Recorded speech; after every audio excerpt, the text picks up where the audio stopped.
राज्यातल्या राजकीय घडामोडींकडे वळूयात। शरद पवार आज बारामती दौऱ्यावर आहेत। पवारांना भेटण्यासाठी गोविंद बागेमध्ये कार्यकर्त्यांची मोठी गर्दी पाहायला मिळते। इंदापुरातून प्रवीण माने, अप्पासाहेब जगदाळेंचे कार्यकर्ते हे भेटीला आलेले आहेत। इंदापूरमध्ये निष्ठावंतांना उमेदवारी द्या अशी कार्यकर्त्यांची मागणी आहे। आढावा घेतलेला आहे आमच्या प्रतिनिधींनी, पाहूयात।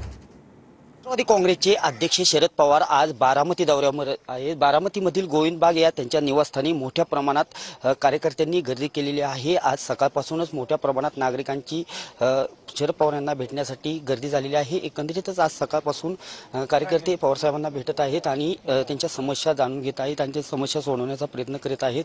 विधानसभेच्या पार्श्वभूमीवर मोठ्या प्रमाणात गोविंद बागमध्ये कार्यकर्ते राज्यभरातून भेटण्यासाठी येत आहेत आणि शरद पवार त्यांना भेट देत आहेत आणि त्यांच्या समस्या सोडून जाणून घेण्याचा प्रयत्न करीत आहेत। आज सकाळपासूनच शरद पवार यांना भेटण्यासाठी गोविंद बाग येथे मोठ्या प्रमाणात गर्दी झालेली आहे। त्यानंतर दुपारी माजी मुख्यमंत्री सुशीलकुमार शिंदे यांचा सोलापूरमध्ये अभिषेक सोहळा होणार आहे। या सोहळ्यासाठी शरद पवार दुपारी गोविंद बाग येथून निघणार आहेत। एकंदरीत आज सकाळपासूनच गोविंद बाग येथे मोठ्या प्रमाणात गर्दी झालेली पाहावयास मिळत आहे आणि राज्यभरातून विधानसभेच्या पार्श्वभूमीवर मोठ्या प्रमाणात कार्यकर्ते असतील, पदाधिकारी असतील, हे शरद पवार यांना भेटण्यासाठी येत आहेत।